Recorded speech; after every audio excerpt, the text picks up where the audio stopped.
Hi students, welcome back to yet another video of business regulation. In our previous video, we discussed the concept offer.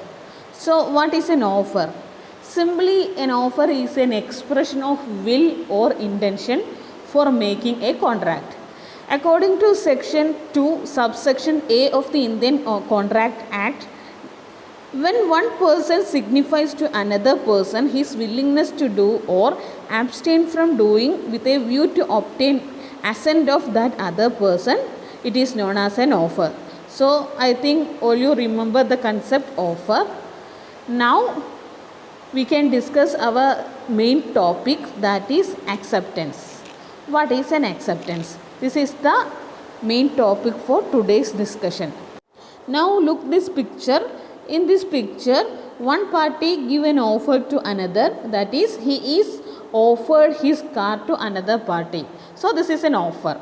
Now the next party agreed to purchase the car. So it is an acceptance. So these are all about offer and acceptance. Now we can discuss the definition of acceptance. According to section 2 subsection A of the Indian Contract define, an acceptance means when the person to whom the proposal is made signify his assent thereto, the proposal is said to be accepted. A proposal when accepted become a promise, which means when a person accepts the offer of another person, it is known as acceptance. So an accepted proposal or offer is called a promise or agreement. Now we can discuss the important types of acceptance. Mainly we can classify an acceptance into two categories. They are express acceptance and implied acceptance. Express acceptance may be in the form of writing or in the form of verbal. Implied acceptance may be in the form of action or behavior. Now we can discuss the essentials of a valid acceptance. So the first essential of a valid acceptance is acceptance must be absolute and unqualified, which means all the terms of the offer must be accepted without any condition. If the acceptance is in a conditional acceptance, it will lead to the creation of a counter offer and rejection of the original offer.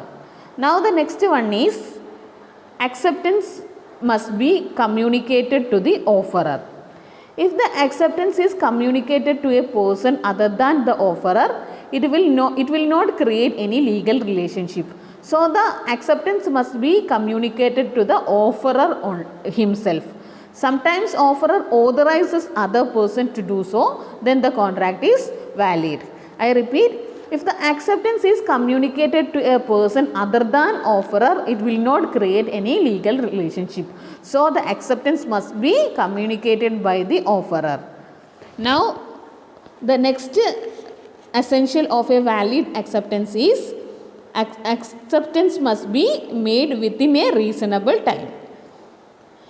To be a valid acceptance, it must be made within the time allotted by the offerer, otherwise it is not valid. Now the next rule is acceptance must be according to the mode prescribed. If the acceptance is made not the mode prescribed by the offerer, the acceptance is not valid. For example, if the offerer says acceptance to be sent by telegram, but the offeree sent the acceptance through a messenger, there is no acceptance of the offer, because here the offeree does not follow the mode of acceptance. So that is why this offer is not valid. Now next is the acceptant must be aware of the proposal at the time of offer. That means a clear picture regarding the offer must be known by the offerer at the time of making offer. Acceptance must be given after receiving the offer. Then next is acceptance must be given before the offer lapses or before the offer is revoked.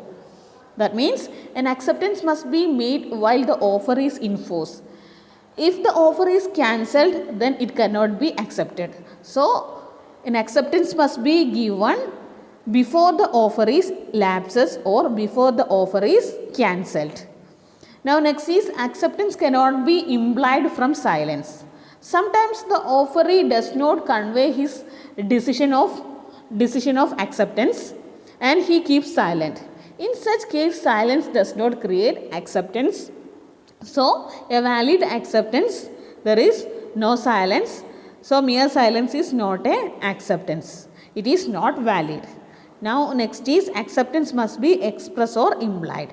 When acceptance is expressed in words, written or spoken, it is called express acceptance. When the acceptance is by conduct or act of the offeree, it is an implied acceptance. Now, the next topic is communication of offer, communication of acceptance and communication of revocation. An offer, its acceptance and the revocation to be complete only when it is communicated. So, the term communication is very important. So, first we can discuss communication of offer. An offer must be properly communicated to the offeree. So, we can define what is communication of offer. Section 4 of the Indian Contract Act define an offer is complete when it is properly communicated to the offeree. In other words, communication of offer is complete when it comes to the knowledge of the person to whom it is made. Then next is communication of acceptance. Section 5 subsection 2 of the Indian Contract Act define that communication of an acceptance complete when it comes to the knowledge of the offerer. The use of telecommunication apparatus such as telephone, fax mail, video, etc. is used for this purpose. Other types of mode of communication used in this case is telegram. So, these are all about communication of acceptance. Then next is communication of revocation. Communication of revocation means cancellation of the offer.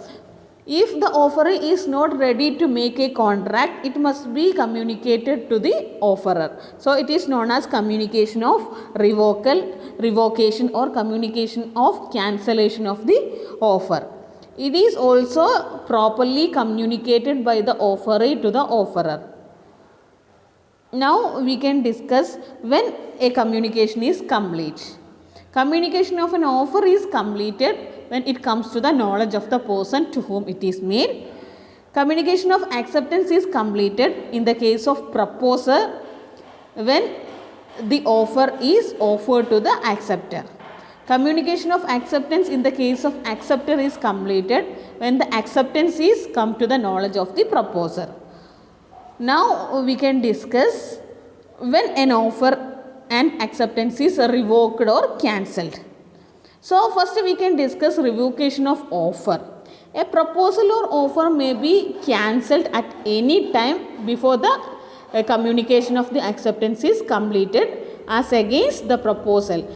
Now, when acceptance is revoked at any time before the communication of the acceptance is complete as against the acceptor. So, these are all about time of revocation of offer and acceptance. Now, we can discuss the concept of revocation in detail. As I already told you that revocation means cancellation. Revocation of an offer means its withdrawal by the offerer. An offer may be revoked at any time before the offeree accepts it. Revocation of an offer after acceptance will be ineffective. If it is to be effective, it must be communicated before the dispatch of the letter of acceptance. Now, we can discuss various modes of revocation of an offer or lapse of an offer. Offerer can revoke the offer by various ways. They are by notice of revocation, by lapse of time, by non-fulfillment of condition, by death or insanity, by counter offer, by the non-acceptance of the offer, by the subsequent illegality. So, we can discuss each mode of revocation of offer in detail. So, the first one is by communication of notice of revocation. An offer can revoked by the offerer by giving notice of revocation to the other party before it is accepted. Notice of revocation will take effect only when it comes to the knowledge of the offeree. So, an offerer can give a notice which is regarding the revocation of that offer. So, it is one of the important method of revoking the offer. Now the next one is an offer can be revoked due to lapse of time. An offer lapses if it is not accepted within the prescribed time. If no time is prescribed in the offer, the proposal lapses either the expiry of a reasonable time. So the offer must be accepted within a reasonable time, otherwise the offer is lapsed or revoked. Now the next one is by death or insanity of the offerer.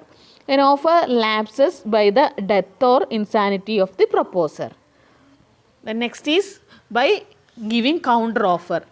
An offer is revoked if a counter offer is made to it. So counter offer is also one of the mode of revoking an offer. Now next is an offer is revoked by failure to accept the mode prescribed by the offerer. An offer lapses by the failure of the acceptor to fulfill a condition prescribed in the contract. So these are all about revocation of offer. Now we can discuss some questions which is related to this area. They are: define acceptance and who can give acceptance. Explain the legal rules regarding acceptance. What is meant by revocation of acceptance? Explain the types of acceptance. Write a short note on communication of offer, communication of acceptance and communication of revocation. So students, we can wind up today's session. Hope you get an idea regarding what is acceptance. So see you in the next class. Thank you.